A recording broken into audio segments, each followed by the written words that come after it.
I've never told anyone the full story of what happened on Eastern Airlines Flight 401. Most people think they know. It's in the history books after all. December 29th, 1972. A Lockheed L-1011 TriStar crashed into the Everglades, killing 101 passengers and crew. They blame it on the pilots getting distracted by a burned-out landing gear indicator light. That's what the official report says. But that's not what really happened. I was there, I survived, and I've been carrying this burden for decades. My name is Daniel Harmon. In 1972, I was a 28-year-old salesman for IBM, flying back to Miami after spending Christmas with my family in New York. I'd done this route dozens of times. JFK to Miami International should have been routine. The day started normally enough. I arrived at JFK around 7 p.m. for our 9:20 departure. The terminal was crowded with holiday travelers, irritable after weather delays and canceled flights. I remember noticing how the overhead lights seemed to flicker as I walked to the gate, casting strange shadows across the faces of waiting passengers. At the gate, a thin, elderly man sat next to me. He had deep-set eyes and wore an Eastern Airlines uniform that looked several decades out of date. When he noticed me looking, he smiled.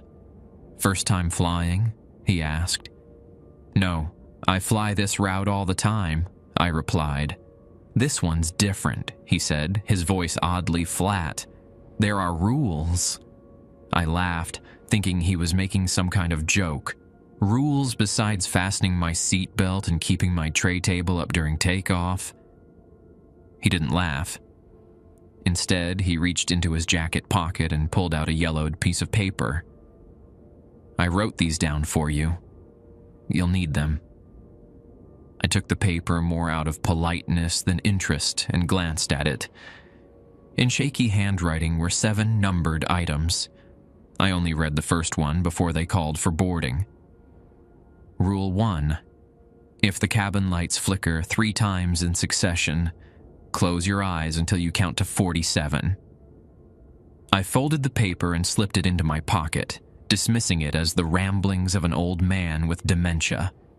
When I looked up to thank him anyway, he was gone. I boarded the plane, Flight 401, scheduled for a 9:20 p.m. departure. The aircraft was a Lockheed L-1011 TriStar, one of Eastern's newest additions to their fleet. As I settled into my seat, 12F, window, I noticed the crew seemed on edge. Flight attendant Stephanie Stanich kept glancing nervously at the cockpit door. Captain Bob Loft looked pale as he greeted passengers while they boarded. I should have recognized these as warning signs, but I was tired and just wanted to get home. As we taxied for takeoff, I felt the paper in my pocket. On impulse, I pulled it out and read the second rule. Rule 2.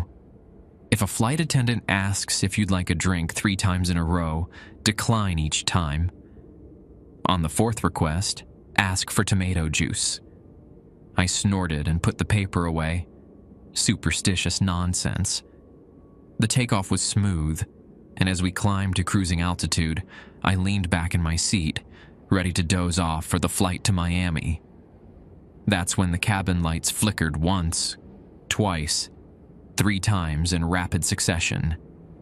I remembered Rule 1 but ignored it.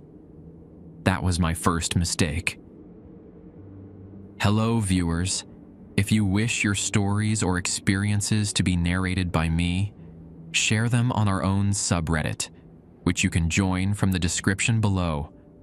I will pick the stories from the community and narrate them, and every once in a while, we will host a 3-hour story compilation. After the lights flickered, a strange coldness crept through the cabin. The woman next to me, middle-aged with carefully styled hair and chunky jewelry typical of the era, shivered and pulled her cardigan tighter around her shoulders. "Did they turn the heat down?" she asked, rubbing her arms. I shook my head. "I don't think so." A flight attendant, her name tag read Patricia, approached our row. She had a fixed smile that didn't reach her eyes. "Would you like a drink, sir?" she asked me. "Just water, thanks." She nodded and turned to the woman beside me, then back to me. "Would you like a drink, sir?" I blinked, confused. "Water, please," I just said. "Would you like a drink, sir?" Patricia asked again, her smile unwavering but her eyes wide with what I now recognized as fear. My blood ran cold as I remembered the second rule on that paper. I swallowed hard. "No, thank you," I replied carefully. She moved on to other passengers, but returned minutes later. "Would you like a drink, sir?" "No, thank you," I repeated, my heart beginning to race. She nodded stiffly and moved down the aisle, only to return yet again. "Would you like a drink, sir?" "No, thank you." Her fourth approach came only moments later. "Would you like a drink, sir?" My mouth dry, I whispered, "I'd like tomato juice, please." Patricia's shoulders relaxed slightly. She brought me a small can of tomato juice and a plastic cup filled with ice. As she set it down, she leaned in close. "Be careful," she whispered. "They're watching." Before I could ask who they were, she straightened and continued down the aisle. I took out the paper again and read the remaining rules, my hands trembling. Rule 3. If you see a child walking alone in the aisle after midnight, do not acknowledge them. Look at your lap until they pass. Rule 4. The bathroom in the rear of the plane is out of bounds after 11:30 p.m. Use only the forward lavatory. Rule 5. If the captain makes an announcement that includes the phrase, "slight delay," place your right hand flat against the window for exactly 30 seconds. Rule 6. If you feel a tap on your shoulder but no one is there, recite your full name backwards 3 times. Rule 7. Should the oxygen masks deploy, do not put them on. Hold your breath and count to 15 instead. I folded the paper back up and tried to calm myself. This had to be some kind of elaborate prank. Maybe I was on one of those hidden camera shows. I glanced around for any sign of recording equipment but saw nothing unusual. The flight status screen showed we were cruising at 33,000 feet, somewhere over North Carolina. Our estimated arrival time in Miami was 11:45 p.m. I sipped my tomato juice and tried to rationalize what was happening. Perhaps the flight attendant had simply forgotten she'd already asked me about drinks. Maybe the cabin lights had flickered due to normal electrical fluctuations. Yet, something deep inside me knew better. At about 10:30 p.m., Captain Loft's voice came over the intercom. "Ladies and gentlemen, this is your captain speaking. We're experiencing some minor turbulence ahead, so I've turned on the seatbelt sign. Also, we're facing a slight delay due to air traffic over Georgia. We should be arriving in Miami about 20 minutes behind schedule." Slight delay. The words from Rule 5 echoed in my mind. With a shaking hand, I pressed my palm flat against the cold window beside me and counted to 30. The glass felt unnaturally cold under my touch, almost burning with its intensity. When I removed my hand, a perfect imprint remained on the window, slowly fading away like breath on a mirror. The woman next to me had fallen asleep, her head lolled against her shoulder. Across the aisle, a businessman flipped through some papers, seemingly unfazed by anything unusual. Was I the only one noticing these things? Was I losing my mind? I checked my watch. 10:45 p.m. I decided to use the bathroom before the 11:30 deadline mentioned in Rule 4. As I made my way to the front lavatory, I noticed something odd about the passengers in the first-class cabin. They all sat perfectly straight, facing forward. None were reading, talking, or sleeping, and they all seemed to be wearing the same wristwatch. The lavatory was mercifully normal. As I washed my hands, I studied my reflection in the mirror. I looked tired but sane. This comforted me until I noticed something in the mirror behind me, a dark shape passing by the partially open door. I spun around, but the doorway was empty. When I returned to my seat, I found a napkin placed on top of my half-finished tomato juice. Written on it in what looked like red ink was a simple message. Smart boy. Keep following the rules. Only 3 hours left. I looked around frantically, but no one was paying me any attention. The flight attendants were all busy in the galley. I checked my watch again. It was exactly 11 p.m. 2 more hours until we landed in Miami. 2 more hours to follow these inexplicable rules. I could make it. I had to. But as the cabin lights dimmed for the overnight flight, I couldn't shake the feeling that something was horribly wrong with Flight 401. Something far worse than a faulty landing gear indicator light. The minutes crawled by with excruciating slowness. I kept checking my watch, watching as 11 p.m. became 11:15, then 11:30. At precisely 11:30, I heard a soft click from the back of the plane. Glancing over my shoulder, I saw a flight attendant placing an out-of-order sign on the rear lavatory door. Rule 4 was in effect. I felt a chill run down my spine. Most passengers were asleep now. The cabin dark except for a few reading lights. The woman next to me had taken a sleeping pill and was completely out, her breathing deep and regular. I envied her oblivion. I tried to distract myself by reading the in-flight magazine, but I couldn't focus on the words. Instead, I found myself scanning the cabin for anything unusual, jumping at every small sound. At 11:40 p.m., First Officer Albert Stockstill emerged from the cockpit. He paused at the front of the first-class cabin, surveying the passengers with an oddly mechanical turn of his head. When his gaze reached me in row 12, he held it for several uncomfortable seconds. Then, without speaking to any of the flight attendants, he returned to the cockpit. I realized I was gripping the armrest so tightly that my knuckles had turned white. I forced myself to relax, to breathe. "Hey, you okay?" I nearly jumped out of my skin. A young man had taken the aisle seat in my row while the middle passenger slept. He was maybe 19 or 20, with the long hair and casual style of a college student returning from holiday break. "Yeah, fine," I managed. "Just not a fan of flying." "I get that," he said with an easy smile. "I'm Mark, by the way, heading home to Miami U." "Daniel," I replied, not wanting to be rude but also not wanting to engage. Something about this interaction felt wrong. "So, what's with that paper you keep checking?" Mark asked, nodding toward my pocket where I'd stashed the rules. My pulse quickened. "Just my itinerary," I lied. Cool. He leaned back in his seat. "Weird flight, huh?" "What do you mean?" I asked cautiously. "Just feels off somehow.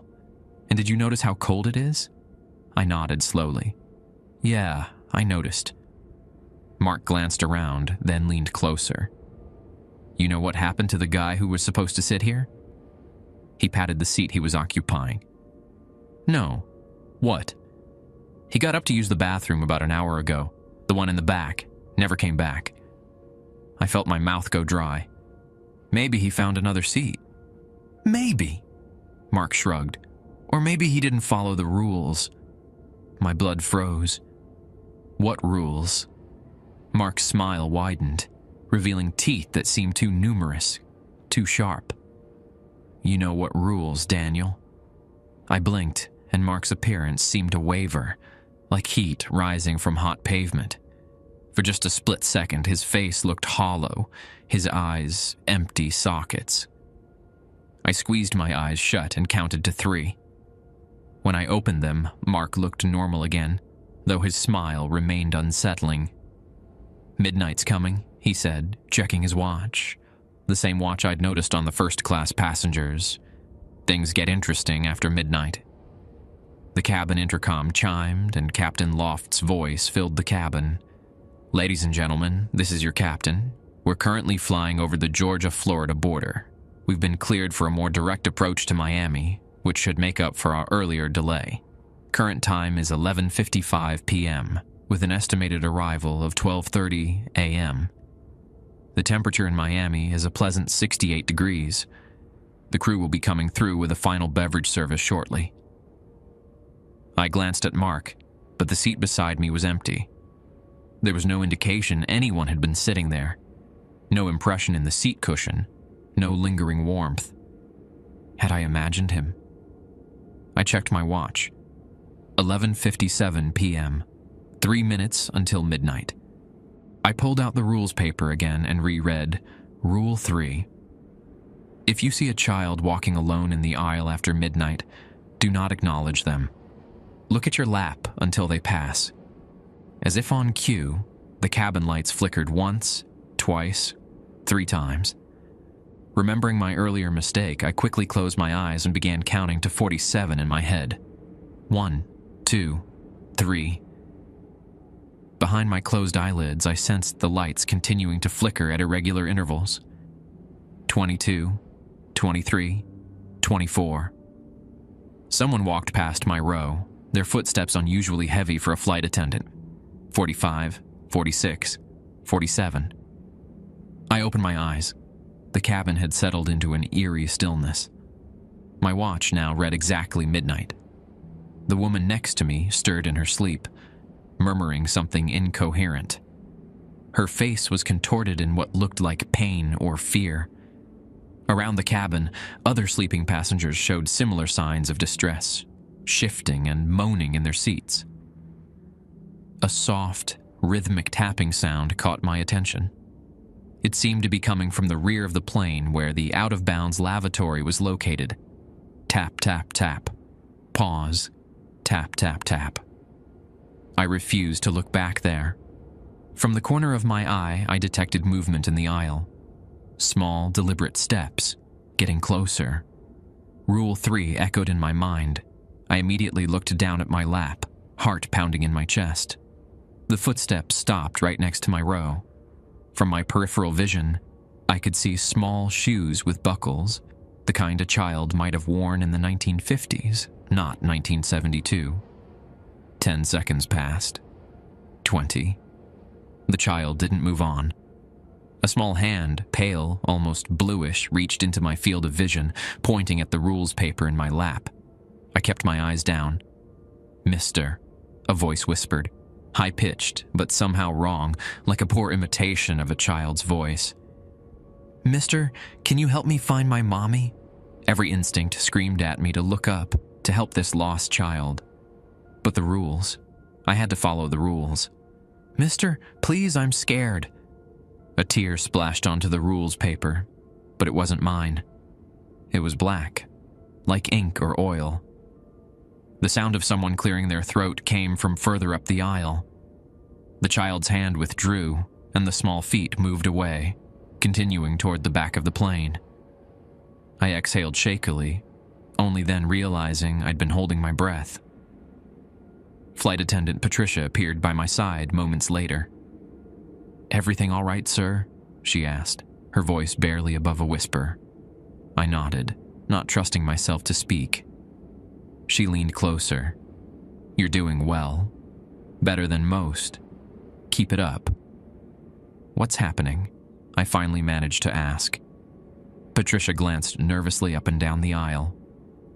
"This plane isn't. It's not quite in the right place anymore. It's between..."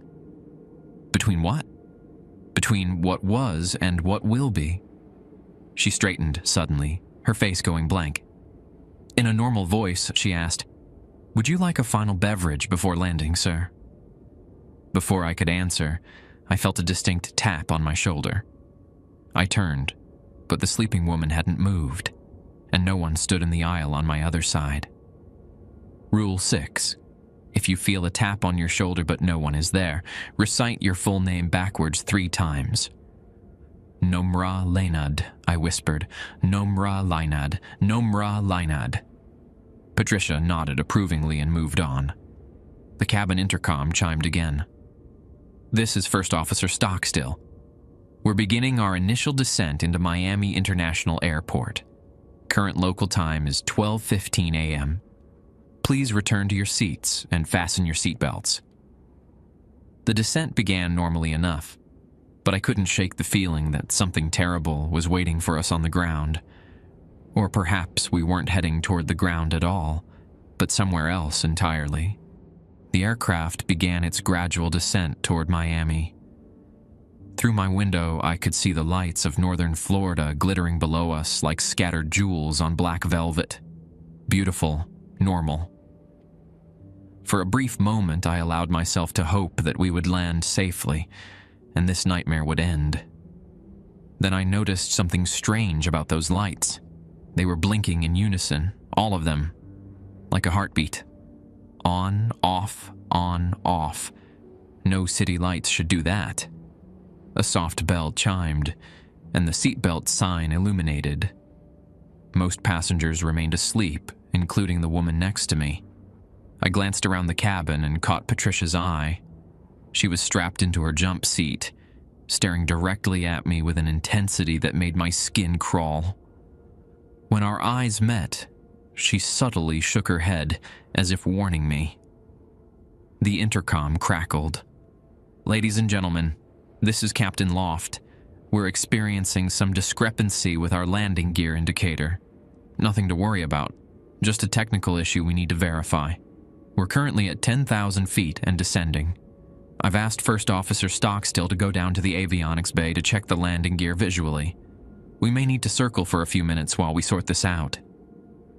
A chill ran through me. This was it, the exact situation that had allegedly caused the real Flight 401 crash. The pilots becoming distracted by a faulty landing gear indicator light, not noticing their gradual descent into the Everglades. But that hadn't happened yet.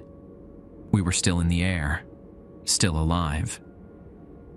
The plane banked slightly to the right, and I felt the distinct change in engine pitch as we leveled off, presumably to circle while they sorted out the landing gear issue. The cabin lights dimmed momentarily, then returned to normal brightness. "Dan," a voice whispered, so close it could have been inside my head. "Danny boy." I whipped around, looking for the source, but everyone nearby was asleep. "Look at me, Danny." My gaze was drawn upward, toward the ceiling of the cabin. There, impossibly, was a face, or something like a face, pressed against the curved interior, as if the metal and plastic were a thin membrane. The features were distorted, stretched like putty, but I recognized the elderly man who had given me the rules at JFK. "Time's running out," the face said, its lips barely moving. "Rules change in the Everglades. New rules." "What do you mean?" I whispered. "We're landing at Miami Airport."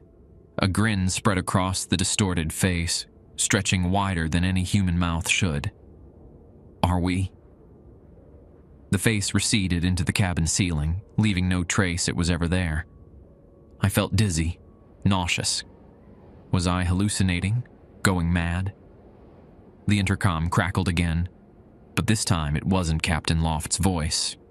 It was younger, higher pitched. First Officer Stockstill, I presumed. "Captain, I've checked the gear. The indicator is faulty, but the landing gear is down and locked. Repeat, gear is down and locked." There was a pause, then, "Roger that, Bert. Come on back up." This exchange chilled me to the bone. It matched almost exactly what I would later read in the official accident report, the conversation between Captain Loft and First Officer Stockstill moments before the crash. I glanced out the window again. We were lower now, maybe 2,000 feet, and I could no longer see city lights. Instead, I saw only darkness dotted with occasional pinpricks of light, airboats perhaps, or the camps of Everglades hunters and fishermen. We weren't circling Miami Airport. We were over the Everglades. I pressed my face against the window, straining to see what was ahead. Nothing but darkness. I looked down. The ground seemed closer than it should be for a plane still minutes from landing. My watch read 12:22 a.m. The date was December 29th, 1972. I had to do something. Warn someone. I unfastened my seatbelt and stood up. Patricia was at my side instantly. "Sir, you need to remain seated with your seatbelt fastened." "We're going to crash," I hissed. "We're over the Everglades, not Miami, and we're descending. The pilots don't realize—" "Sit down, Mr. Harmon," she said firmly, her eyes wide with fear, not of crashing, I realized, but of me. "Remember the rules." "Screw the rules, we're about to die." Several passengers stirred at my outburst, looking around in confusion. Patricia leaned in close, her nails digging into my arm. "You don't understand. The rules are the only thing keeping us alive right now. This isn't a normal flight. This isn't even December 29th anymore." "What are you talking about?" "We've already crashed, Mr. Harmon. Flight 401 went down in the Everglades at 12:29 a.m., December 29th, 1972. It's been happening over and over again, for what feels like eternity to us. The only ones who survive are the ones who follow the rules." I sank back into my seat, my legs suddenly unable to support me. "That's impossible," I whispered. "I boarded this flight at JFK tonight. I remember it clearly." "Do you?" she challenged. "Or did you just remember it because that's how it always begins for passengers like you? The ones who get the rules." I tried to think back, to remember details of boarding the flight, of my Christmas with family in New York. The memories seemed to blur together, indistinct. "How many times?" I asked, my voice barely audible. "I've lost count," Patricia replied. Her face suddenly looked much older, lined with exhaustion. "Some of us have been here for what feels like years. Others come and go. The ones who break the rules, they disappear permanently. Or worse." "Worse." She glanced toward the back of the plane. "They become like the others, the ones who tap your shoulder or walk the aisles after midnight." The cabin lights flickered 3 times in rapid succession. Automatically, I closed my eyes and counted to 47. When I opened them again, Patricia was gone, back at her jump seat. The plane was noticeably lower now. Out the window, I could make out the distinctive pattern of the Everglades. Dark water reflecting moonlight, patches of sawgrass, tree islands. We couldn't have been more than 1,000 feet up. I pulled out the rules paper again, searching desperately for anything that might help. Anything about what to do during a crash. There was nothing. Then, as I held the paper, new words began to appear at the bottom, as if written by an invisible hand. Rule 8. When the impact comes, hold your breath. The water that fills the cabin isn't water. Don't let it touch your lips. My heart pounded against my ribs like it was trying to escape. We were going to crash. It was really happening. I looked at my watch. 12:27 a.m. 2 minutes until impact, if Patricia was right. The sleeping woman next to me suddenly sat bolt upright, her eyes wide open but unseeing. "It comes from below," she said in a voice that wasn't hers, deeper, masculine. "It waits in the water. It has waited so long." Then she slumped back in her seat, once again asleep. The cabin intercom crackled. "Ladies and gentlemen, this is Captain Loft. We're making our final approach to Miami International. Weather is clear and we should be on the ground in about... Wait."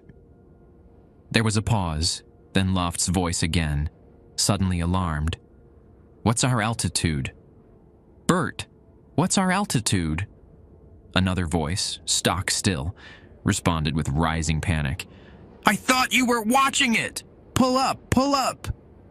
The engine suddenly roared as the pilots attempted to gain altitude, but I knew it was too late. We were too low, too heavy, moving too fast. I fastened my seatbelt tightly and braced myself against the seat in front of me. Around the cabin, other passengers were waking up, looking around in confusion as the plane's nose lifted sharply. "What's happening?" someone called out. "Just turbulence," a flight attendant responded automatically, though her face betrayed her terror. My watch read 12:29 a.m. I looked out the window one last time. The moonlight illuminated the approaching sawgrass, the black water between the patches of vegetation. I could even make out individual cypress trees on the nearest tree island. Then something else caught my eye. Something moving in the water. Something large. The plane's belly struck the first patch of sawgrass with a violent shudder. Metal screamed as the fuselage was torn open. The lights went out. In the instant before impact, I took a deep breath and held it, remembering Rule 8. The world became chaos. Screaming, tearing metal, explosive decompression. Then came the water. It surged through the ruptured cabin like a living thing, seeking, hungry. In the darkness, I could see that it glowed faintly, a sickly phosphorescent blue that no natural water should have. All around me, passengers who had survived the initial impact were thrashing, screaming as the strange water touched them. I kept my lips sealed, my breath held, as the liquid rose to my chest, my neck, my chin. My lungs burned for air. Spots danced before my eyes.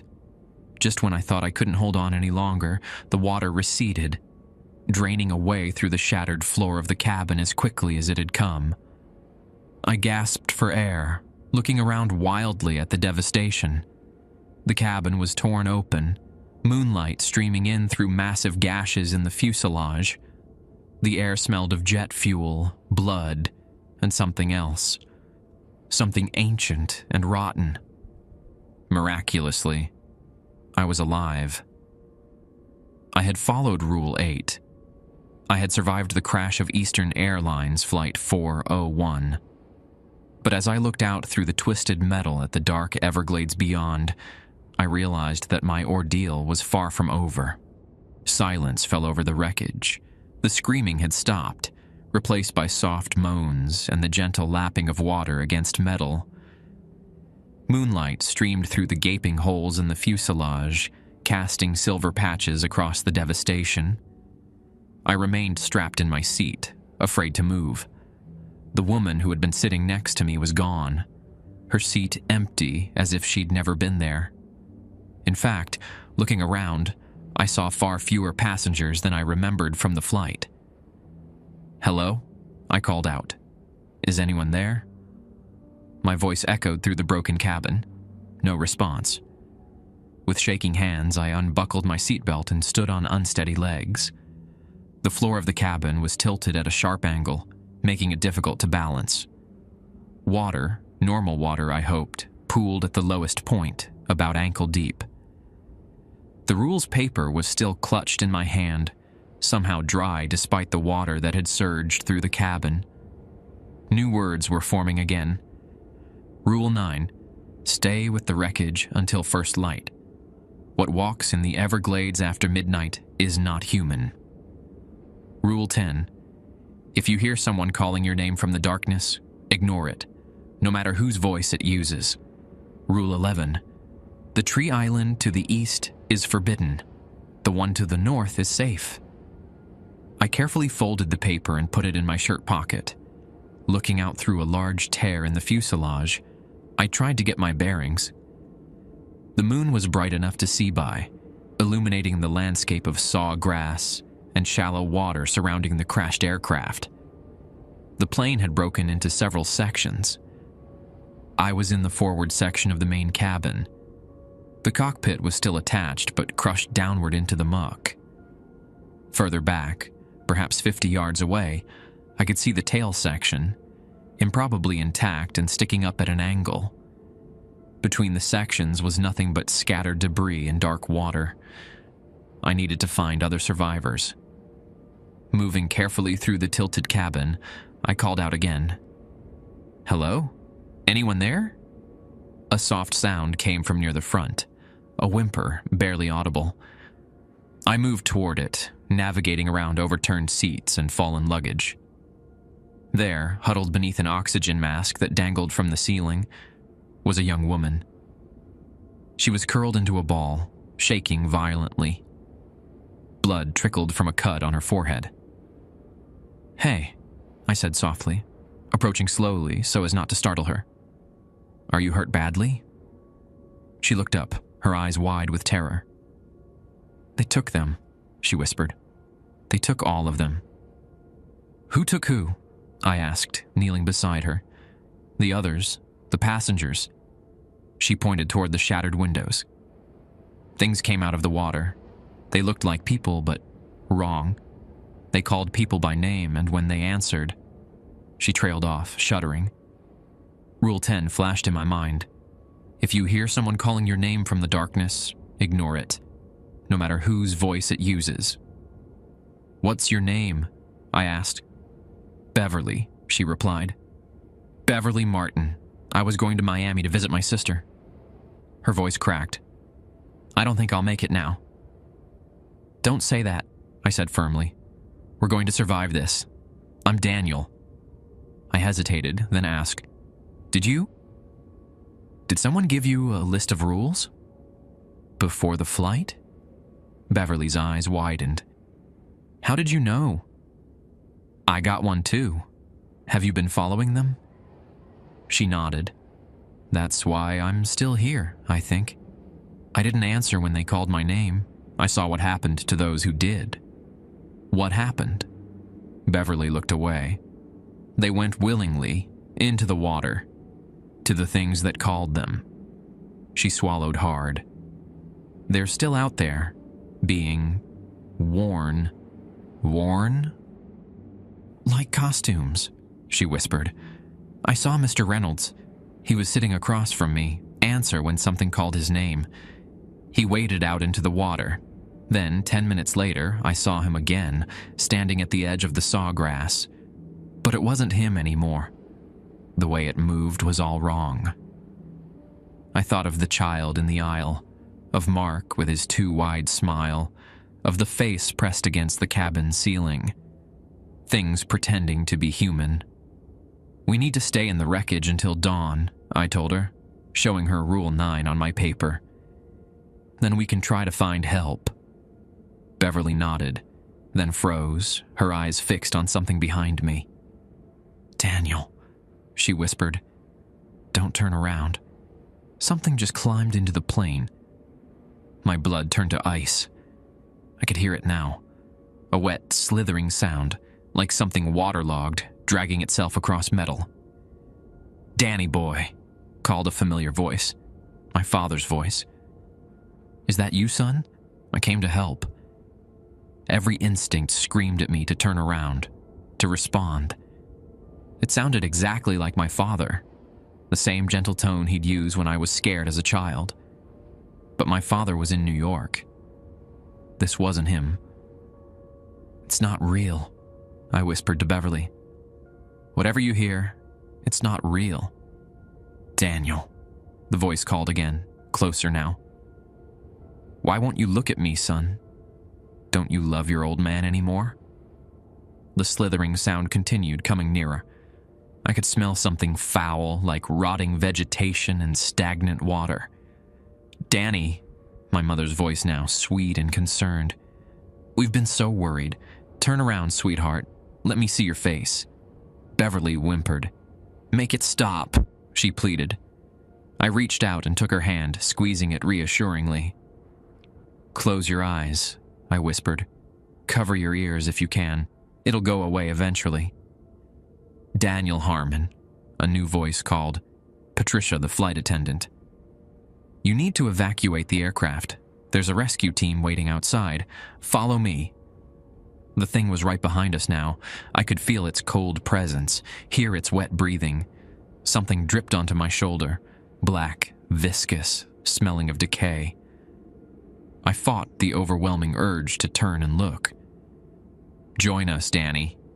My father's voice again, right at my ear. "The water feels wonderful.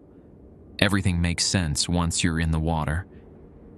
I squeezed my eyes shut, gripping Beverly's hand like a lifeline. "It's not real," I repeated, as much for myself as for her. "It's not real." A minute passed, then another. Gradually, the presence receded. The slithering sound moved away, back toward the ruptured fuselage. When I finally dared to open my eyes, it was gone. Beverly was pale, trembling. "It spoke to me too," she whispered, using my fiancé's voice. "How did it know?" "I don't know," I admitted. "But I think we need to find a more defensible position." Looking around, I spotted the galley area, which was relatively intact. It had only small windows and just one entrance we could monitor. "There," I said, pointing. "We'll barricade ourselves in until morning." We moved carefully through the wreckage toward the galley. Outside, I could hear voices calling in the darkness. Some I recognized, like Captain Loft and the mysterious Mark, and others that were strangers to me, but clearly meant for other survivors. The galley was a mess of scattered trays, broken glasses, and spilled beverages. But it was enclosed on 3 sides, with only a narrow entrance. We dragged a serving cart across the opening, creating a makeshift barricade. "What time is it?" Beverly asked. I checked my watch. 1:15 a.m. "Hours until dawn," I said grimly. Beverly pulled out her own rules paper. "Mine has something yours doesn't," she said, pointing to an additional rule at the bottom. Rule 12. At 3:33 a.m., recite the names of everyone you've ever loved. Miss no one, or they will be taken. "That's oddly specific," I said, unnerved. "And personal." "Maybe the rules are different for each person," Beverly suggested. I nodded slowly. That would make sense. Tailored to each survivor. As if in response to this realization, new words appeared at the bottom of my rules paper. Rule 12. When the lights appear over the northern tree island, count them. If there are more than 7, cover your eyes and ears until dawn. I showed it to Beverly. Her eyes widened. "They know we're talking about them," she whispered. "The rules. They're alive somehow." A distant scream echoed across the Everglades, abruptly cut short. "Another survivor," I said grimly. "Someone who broke the rules." Beverly huddled closer to me. "Do you think anyone else is still alive?" "I hope so," I replied, though in truth I was beginning to doubt it. If they got a rules paper and followed it, maybe. Outside our barricaded galley, something large splashed through the shallow water surrounding the wreckage. Then another splash, and another. They were coming back, and this time I sensed they wouldn't be satisfied with just calling our names from the darkness.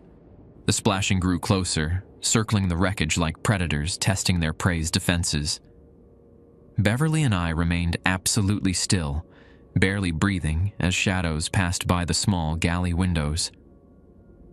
"They're looking for us," Beverly whispered, her voice barely audible. I nodded, watching a dark silhouette pause outside the nearest window. It had a human shape, but there was something profoundly wrong about its proportions. Arms too long, neck bent at an impossible angle. For 20 excruciating minutes, the things prowled around the wreckage. Occasionally, one would call out, using a familiar voice. I heard Captain Loft announce an all-clear, Patricia urged passengers to evacuate, and even Mark's casual voice inviting us to come check this out. Beverly flinched when something used her fiancé's voice again, and later, a woman I assumed was her sister. Eventually, the voices and splashing receded, moving toward the distant tail section. "I think they're gone," I whispered, though I wasn't entirely convinced. For now, at least. Beverly relaxed slightly, leaning back against the galley cabinet. "What are they?" she asked. I shook my head. "I don't know, but I think they've been here a long time. Maybe they're what the Seminole legends about the Everglades were warning about." My watch now read 2:10 a.m. The night was crawling by with agonizing slowness. "We need a plan," I said, trying to think logically despite the surreal horror of our situation. "If we make it to dawn, we need to find our way out of the Everglades." Beverly pointed to my rules paper. "What about that?" Rule 11 mentioned a safe tree island to the north. I nodded. "That's our best bet. But we'll need to be careful. These things seem to hunt primarily at night, but I wouldn't bet on them completely disappearing during daylight." As we talked, I noticed something strange about the water seeping into the galley. It had a faint, pulsing glow, similar to the phosphorescent water that had surged through the cabin immediately after the crash. "Beverly," I said, pointing to the water. "Look." She turned, eyes widening. "It's glowing." The luminescent water was flowing in a distinct pattern, forming what looked like symbols on the galley floor. They resembled no writing system I recognized. Fluid, curved shapes that hurt my eyes if I looked at them directly. "Don't stare at it," I warned, remembering how some passengers had reacted when the strange water touched them during the crash. Beverly averted her eyes. "What does it mean?" Before I could answer, we heard a new sound outside, not splashing or voices, but a low, rhythmic humming. It started softly, but grew steadily louder, resonating through the metal framework of the aircraft. The glowing symbols on the floor pulsed in time with the humming, growing brighter with each beat. "This can't be good," I muttered. As the humming intensified, the crashed plane began to vibrate. Loose items, cups, trays, broken glass, skittered across surfaces. The serving cart we'd used as a barricade inched backward, metal legs scraping against the floor. "Something's happening," Beverly whispered, clutching my arm. The humming peaked in a deafening crescendo, and then silence. Absolute, complete silence. Even the natural sounds of the Everglades, insects, frogs, distant birds, had vanished. In that eerie quiet, a new sound emerged. Footsteps. Heavy, deliberate footsteps moving through the main cabin toward the galley. Not the wet, slithering movement of the creatures we'd heard earlier, but something solid, human-like. The cart blocking our exit suddenly slid aside with a metallic screech, though no one was touching it. Standing in the open doorway was Captain Robert Loft. He looked normal, uniform neat, captain's hat in place, expression professional.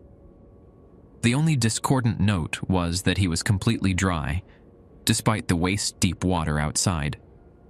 "Mr. Harmon," he said calmly.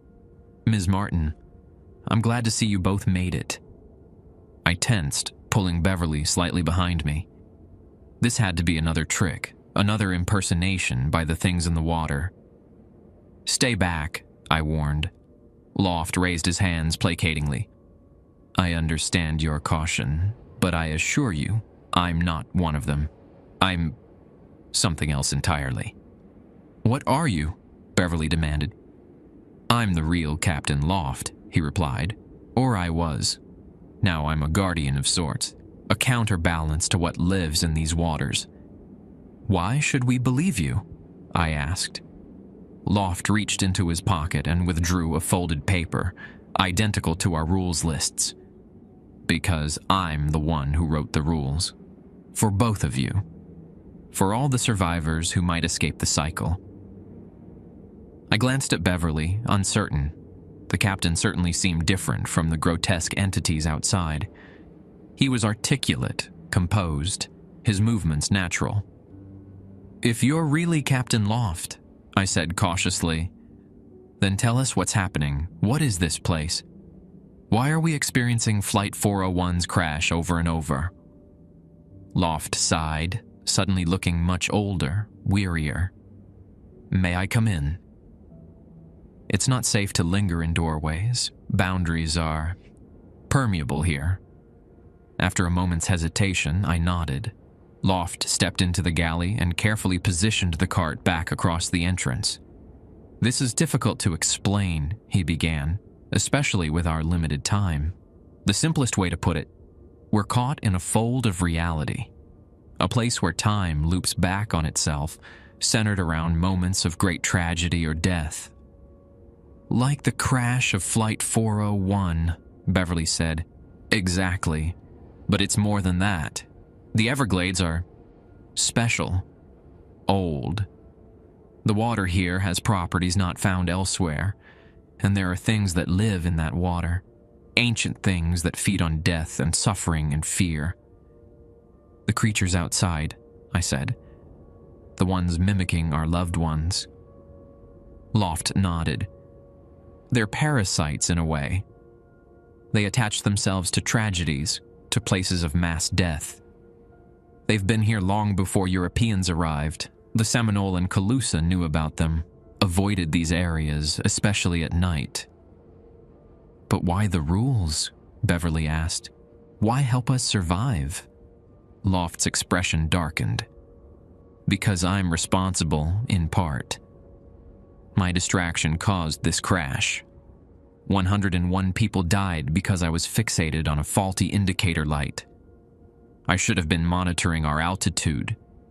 His voice broke slightly. I've been trying to make amends ever since. How long have you been here? I asked.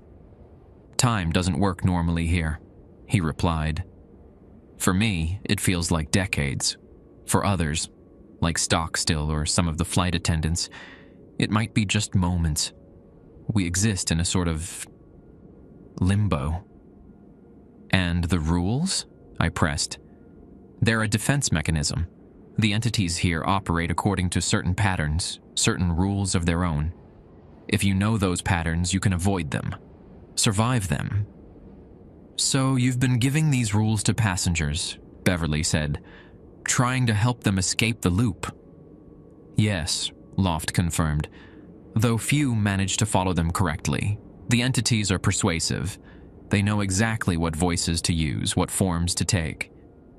I thought of how nearly I'd turned when I heard my father's voice. What happens to those who break the rules? Who answer when called? Loft's face was grim. They're taken, absorbed. Their memories, their forms, used by the entities to lure others. It's not a fate I would wish on anyone. And if we follow all the rules? Beverly asked, hope creeping into her voice. We can escape? Potentially, Loft said carefully. If you make it to dawn, reach the North Tree Island and perform the final ritual correctly. Final ritual? I repeated. There's nothing about that on my list. The final rule appears only when needed, Loft explained. When you reach the North Island, if you've followed all previous rules correctly. A distant howl echoed across the Everglades. Not animal, not human, but something in between. Loft tensed. They're calling the hunt, he said quietly. They know I'm here. I've stayed too long. Wait, I protested. We still have questions. How do we reach the North Island? What's this ritual? Loft moved toward the barricade. I can't stay. They'll find you if I do. He pulled something from his pocket, a compass, old-fashioned but functional. Take this. North is complicated here. This will guide you truly. He handed me the compass. The needle spun wildly for a moment, then settled, pointing toward what I would have sworn was east, not north. One last thing, Loft said urgently. Trust no one you meet, not even someone who knows the rules. The entities are learning, adapting.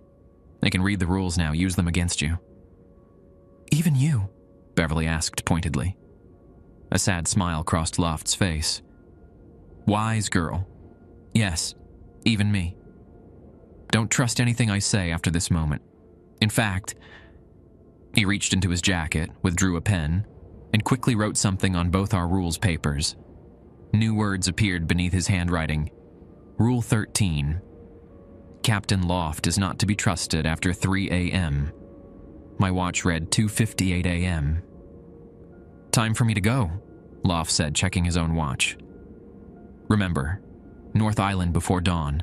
Follow every rule precisely, and wait for the final instruction. Thank you, I said sincerely, for trying to help us, for the rules. Loft nodded solemnly. Good luck, Mr. Harmon, Ms. Martin. He glanced at his watch again. 3 a.m. exactly.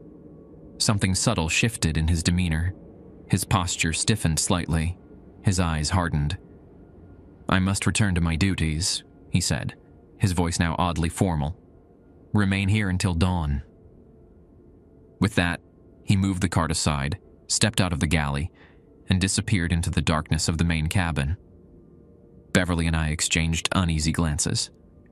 Did you notice, she began, the change at exactly 3 o'clock? Yeah, I replied. He wrote that rule just in time. So we can't trust anything he told us after that point, Beverly said, including his instruction to stay here until dawn. I considered this. Which means we should probably leave now, Beverly finished, while the entities are distracted by him. I nodded, pulling out my rules paper to check if there were any relevant instructions. Beverly did the same, then gasped. Look, she said, pointing to her Rule 12.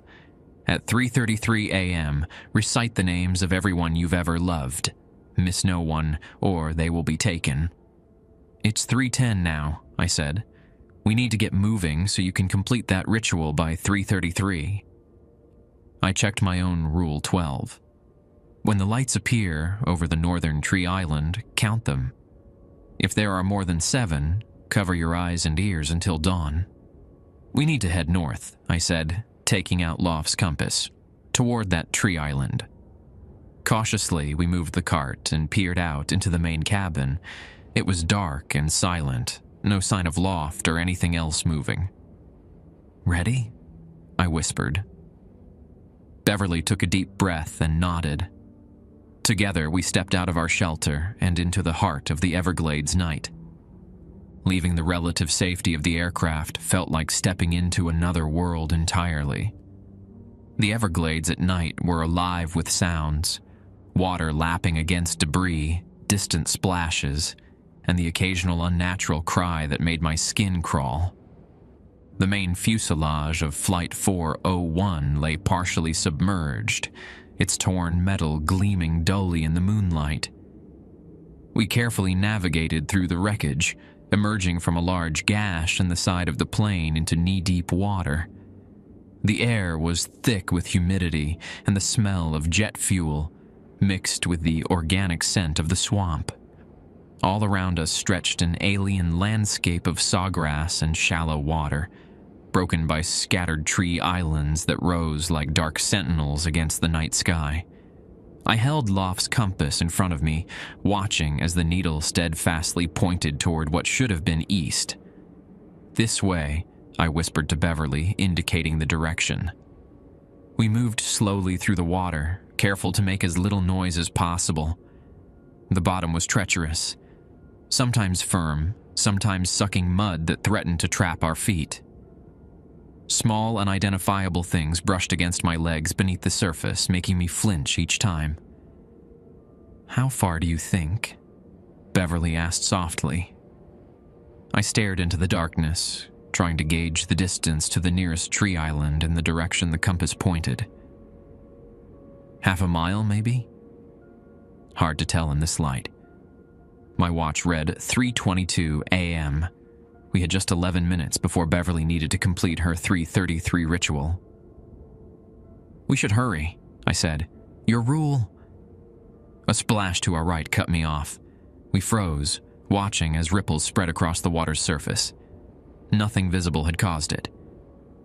Keep moving, I urged after a moment. Slowly.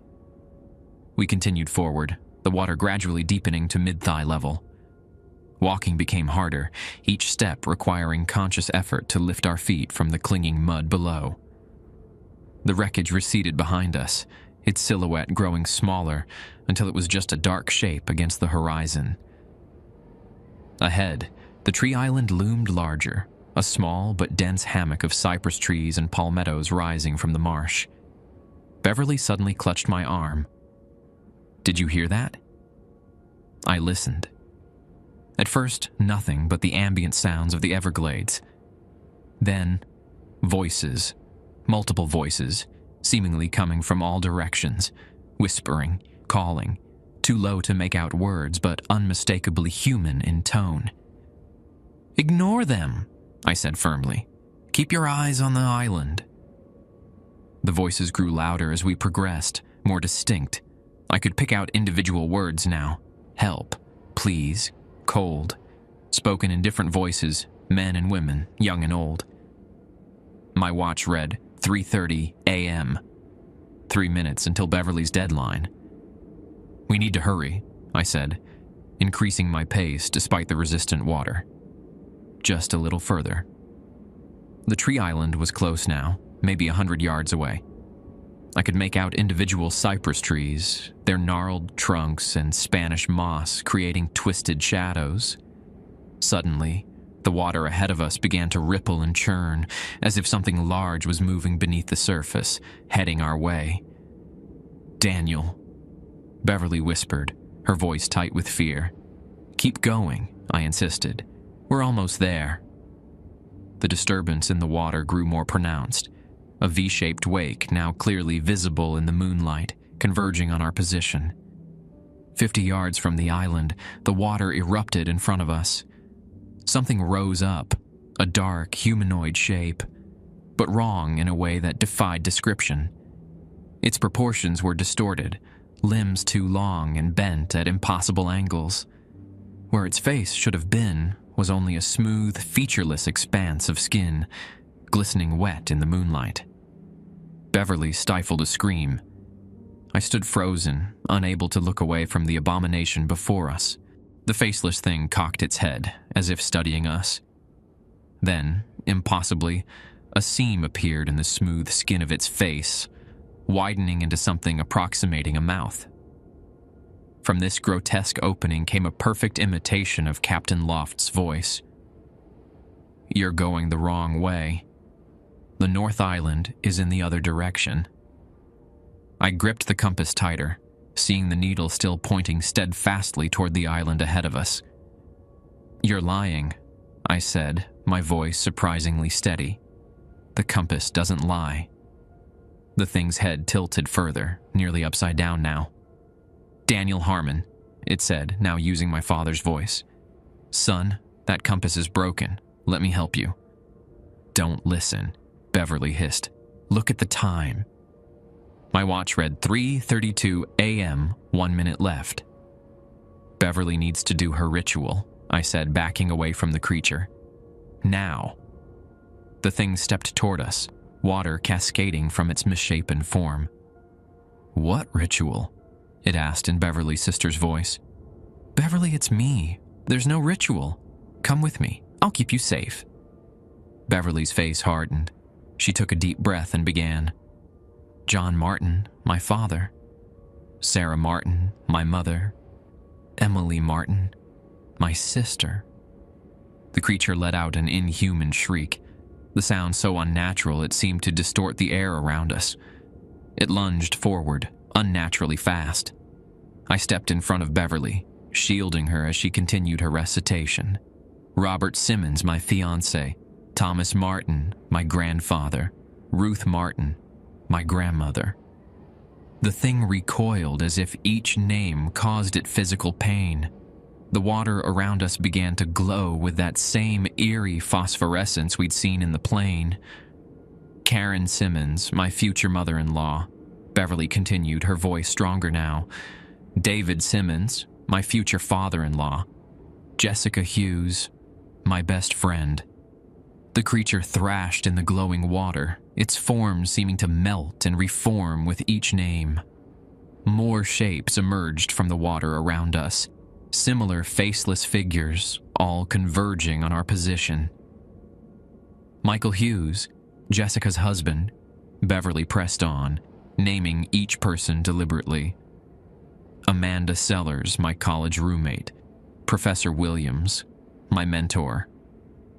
With each name, the water glowed brighter, forming a circle of light around us that the creatures couldn't seem to cross. They paced at the edge of this luminescent barrier, their faceless heads swiveling in apparent confusion. Daniel Harmon, Beverly finished, glancing at me with a small smile. My friend. The moment she spoke the final name, the glowing circle pulsed brilliantly, expanding outward in a shockwave that sent the creatures tumbling back into the dark water. In the sudden flash, I caught glimpses of dozens more entities in the swamp around us, some humanoid, others defying classification entirely. Then darkness returned, the glow fading to nothing. The water was still once more. My watch read 3:34 a.m. Beverly had completed her ritual just in time. That was... I trailed off, unable to find adequate words. Terrifying, Beverly supplied, her voice shaky but determined. Let's get to that island before they come back.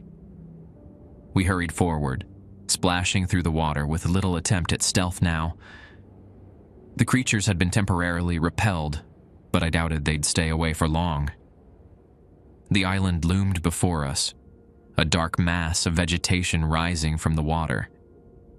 As we drew closer, I could make out a narrow strip of relatively dry land, a small beach of sorts, leading up to the tree line. Just as we reached the shallows, I heard a sound that made my blood run cold. Something large moving through the water behind us, closing fast. "Run!" I shouted, grabbing Beverly's hand and pulling her toward the shore. We splashed desperately through the shallowing water, stumbling on the uneven bottom. Behind us, the splashing grew louder, more frenzied. My feet hit solid ground. A few more steps, and we were fully on the island, collapsing on the damp earth, gasping for breath. A terrible howl of frustration echoed across the water. Looking back, I saw multiple dark shapes at the water's edge, pacing back and forth like predators denied their prey. "They can't come onto the island," Beverly observed, wide-eyed. "Rule 11, I reminded her. "The tree island to the north is safe." We watched for several minutes as the creatures continued their futile patrol of the shoreline. Eventually, they retreated into deeper water, disappearing beneath the surface with barely a ripple. "We made it," Beverly said, her voice filled with wonder and exhaustion. "For now," I cautioned, checking my watch. 3:55 a.m. We still have hours until dawn. We moved further onto the island, away from the water's edge. The vegetation was dense but not impenetrable, creating a natural maze of cypress trees, palmettos, and ferns. The ground rose slightly toward the center of the island, offering firmer footing. In the heart of the small hammock, we found a relatively clear space surrounded by the massive trunks of old cypress trees. It felt strangely peaceful here, protected. "We should rest," I suggested. "Take turns keeping watch." Beverly nodded, sinking down with her back against one of the trees. "I still can't believe this is happening," she said quietly. "Yesterday I was celebrating Christmas with my family in New York. Now I'm in the Everglades, running from whatever those things are." "I know," I said, sitting beside her. "It doesn't seem real." "But it is," she said firmly, "and we need to survive it." We fell silent, listening to the night sounds of the island, the rustling of small animals in the underbrush, the distant call of a night bird, the constant chorus of insects. Normal sounds, reassuring sounds. My eyelids grew heavy as the adrenaline of our escape began to fade. I forced myself to stay alert, periodically checking my watch and scanning our surroundings. At 4:17 a.m., I noticed something strange. Tiny points of light were appearing in the air around the island, like fireflies but more stable, hovering motionless among the trees. "Beverly," I whispered, gently shaking her from the light doze she'd fallen into. "Look." She blinked awake, following my gaze to the lights. "What are they?" I remembered my Rule 12. When the lights appear over the northern tree island, count them. If there are more than 7, cover your eyes and ears until dawn. "We need to count them," I said urgently. Together we tallied the glowing points, 1 near a cypress knee, 2 hovering above a palmetto frond, 3 and 4 suspended between tree branches, 5 drifting near the edge of our clearing, 6 materialized directly overhead, pulsing gently. 6, Beverly confirmed. "Is that good?" Before I could answer, another light winked into existence at the edge of the clearing. 7. I held my breath, waiting. Around us, the night had gone completely silent. Then, as if a dam had broken, lights began to appear everywhere. Dozens, hundreds of them, filling the air around us like stars brought down to earth. "Cover your eyes and ears," I shouted, following my own instruction instantly. Through my fingers, I could see the lights growing brighter, pulsing in unison, drawing closer. A high-pitched whine began to build, penetrating even through my covered ears. I pressed my hands tighter against my head, squeezing my eyes shut as the light became blinding even through my eyelids. And in that moment of sensory isolation, cut off from sight and sound, I felt something brush against my mind. Ancient, vast, and utterly alien. The presence in my mind was overwhelming, like standing at the edge of an ocean during a storm, feeling the immensity of something that could swallow you whole without noticing. I couldn't comprehend its thoughts, only its vastness. It seemed to examine me with detached curiosity, like a scientist studying a specimen under glass. Images flashed through my consciousness. Flight 401 taking off from JFK, but viewed from above, as if I were floating over the aircraft. The plane flying through darkness. The fatal descent into the Everglades, seen simultaneously from within the cockpit and from below the water. Then older memories that weren't mine. Spanish explorers venturing into the Everglades, their faces contorted in terror as something pulled them beneath the dark water. Seminole warriors performing rituals at the edge of tree islands, leaving offerings to appease what lived in the depths. Early settlers disappearing without trace, their abandoned homesteads slowly reclaimed by the swamp. The entities seemed to be showing me its history, its long, patient existence in this place, feeding on fear and death across centuries. I tried to retreat from this mental invasion, but there was nowhere to go. The presence filled every corner of my mind, sifting through my memories as easily as turning pages in a book. Then, abruptly, it withdrew. The sensation was like a vacuum, leaving me disoriented and gasping. I became aware of a ringing silence, then gradually the return of normal sounds, insects, wind in the cypress trees, Beverly's ragged breathing beside me. "Daniel," she whispered, "is it over?" Cautiously, I lowered my hands from my ears and opened my eyes. The hundreds of lights were gone. Only 7 remained, hovering in a perfect circle around us. "I think so," I replied, my voice hoarse. Did you feel it? In your mind?" Beverly nodded, her face pale in the moonlight filtering through the canopy. "It showed me things. The crash, but also before, long before. Me too." I checked my watch. 4:45 a.m. Dawn was still more than an hour away. As we watched, the 7 remaining lights began to move, arranging themselves in a straight line pointing deeper into the island. "I think they want us to follow," Beverly said. I hesitated, remembering Loft's warning about trusting nothing. But the rules paper in my pocket suddenly felt warm. I pulled it out to find new text forming. Rule 14. Follow the 7 lights to the center. What waits there will show you the way home. Beverly checked her own paper, which showed the same new rule. We exchanged glances, silently acknowledging our fear, but also our determination. We'd come this far by following the rules. We had to trust them now. The path indicated by the lights led us through dense vegetation, along what might have been an animal trail. The ground rose steadily, firmer beneath our feet as we moved away from the water.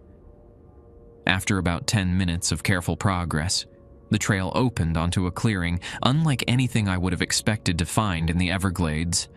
A perfect circle, perhaps 30 feet across, completely devoid of vegetation. The ground was dark soil, unnaturally smooth and level. At the center stood a single, massive cypress tree. It must have been centuries old, its trunk wider than both of us could have encircled with our arms. Its branches spread in all directions, creating a cathedral-like canopy overhead. The 7 lights floated toward the tree, arranging themselves in a vertical line along its trunk, illuminating what appeared to be symbols carved into the bark, similar to the glowing patterns we'd seen in the water earlier. As we approached, I noticed objects hanging from the lower branches, small items that caught the light and swayed gently in the breeze. Drawing closer, I realized with a chill what they were. Personal effects. A wedding ring, a pocket watch, a child's hair ribbon, a set of military dog tags, dozens more. Memorials, Beverly whispered, for those who didn't make it. My eyes were drawn to one item in particular, a pilot's wings badge, identical to the one Captain Loft had worn on his uniform. Beside it hung a flight attendant's pin with the Eastern Airlines logo. The lights pulsed once, drawing our attention back to the symbols on the trunk. As we watched, they began to glow with the same phosphorescence we'd seen in the water. A new rule appeared on our papers. Rule 15. Place your hand on the tree and speak your full name and the current date. Then speak the name of your destination. Beverly looked at me nervously. Should I go first? I nodded, watching as she stepped forward and placed her palm against one of the glowing symbols.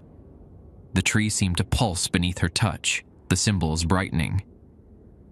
Beverly Ann Martin, she said clearly. December 29th, 1972. My destination is Miami, Florida.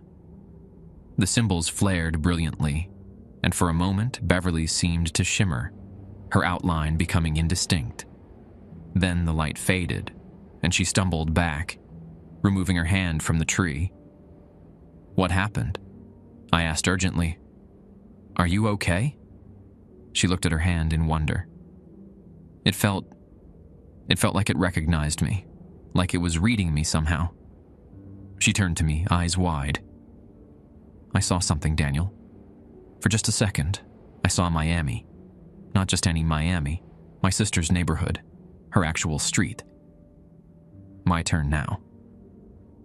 I approached the tree with trepidation, placing my palm against a symbol that seemed to pulse in anticipation of my touch. Daniel James Harmon, I stated firmly, December 29th, 1972. My destination is Miami, Florida. The connection was immediate and overwhelming. It felt like my consciousness was being pulled into the tree, spreading through its roots and branches. I sensed age, immense ancient time passing, and a strange intelligence, neither malevolent nor benevolent, merely other. Then, like Beverly, I saw a flash of Miami, my apartment building, my street, exactly as I'd left it days ago. When I removed my hand, I was shaking. I saw it too, I confirmed. Home. The symbols on the tree rearranged themselves, forming new patterns. The 7 lights moved again, this time positioning themselves in a semicircle facing east. A final rule appeared on our papers. Rule 16. At first light, face east and recite, "What was lost is found. What was taken is returned. The cycle breaks, but memory remains.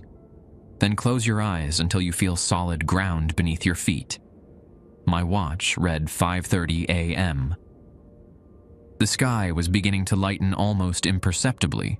Not dawn yet, but the first hint that night was ending. "We just have to wait for sunrise," Beverly said, the relief evident in her voice. I nodded, but something was nagging at me, a sense that we were missing something important. "It feels too easy," I admitted. "After everything we've been through, just wait for dawn and say a few words." As if in response to my doubt, a cold wind swept through the clearing, rustling the items hanging from the cypress branches. The 7 lights flickered momentarily. "Daniel," Beverly whispered, pointing toward the edge of the clearing. Dark shapes were emerging from the vegetation, the faceless entities from the water, somehow now able to move onto the island. They stood motionless at the perimeter, their blank faces turned toward us, water still dripping from their misshapen forms. "I thought they couldn't come onto the island," I said, backing closer to the tree. "Rules change," came a familiar voice. Captain Loft stepped into the clearing, his uniform now soaking wet, his movements slightly too fluid to be human. "I warned you about that." This wasn't the real Loft, or whatever version of him had helped us earlier. This was one of them, wearing his form like an ill-fitting suit. "The entities are getting desperate," Beverly murmured. "Dawn is coming." The Loft thing smiled, the expression stretching its face unnaturally wide. "You've done well to make it this far, but you've misunderstood something fundamental." It gestured to the tree behind us. "That isn't your salvation. It's a trap." I glanced at the rules paper. Nothing had changed. Rule 16 still instructed us to recite the words at first light. "You're lying," I said with more confidence than I felt. The thing wearing Loft's face tilted its head. "Am I?" "Think, Daniel. How many survivors were there from Flight 401? In the official record?" 75, I answered automatically. "And how many do you think found their way to this island? Followed the rules? Performed the ritual at this tree?" I didn't respond. "All of them," it continued. "Every single one. And where are they now?" It spread its arms wide, indicating the empty clearing. "Gone. Absorbed. Part of us now."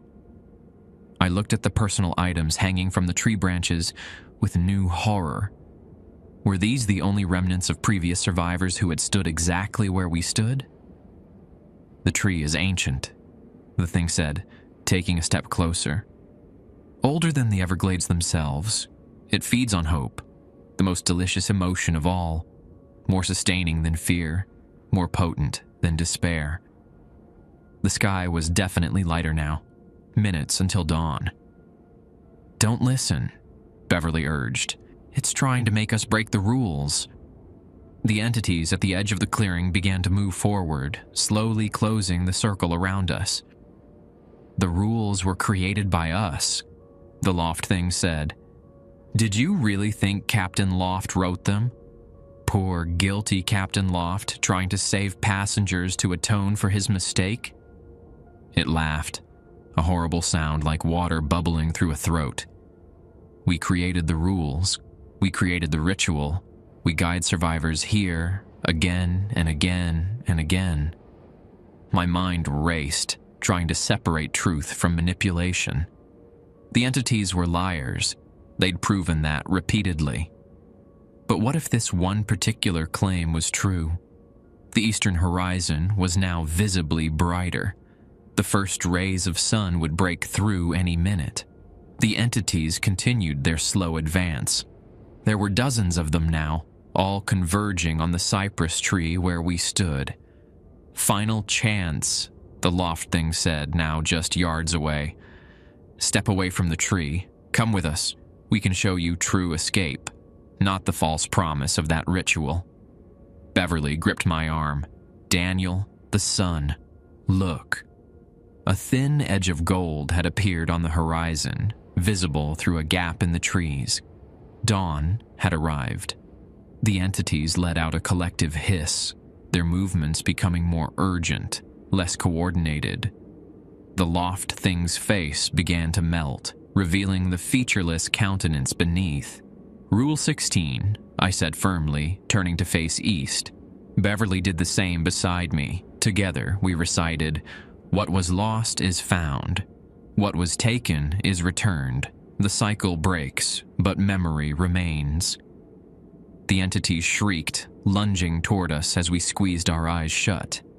I felt cold, wet hands grabbing at my clothes, trying to pull me away from the tree. The smell of stagnant water and decay filled my nostrils. I kept my eyes tightly closed, repeating the words in my mind like a mantra.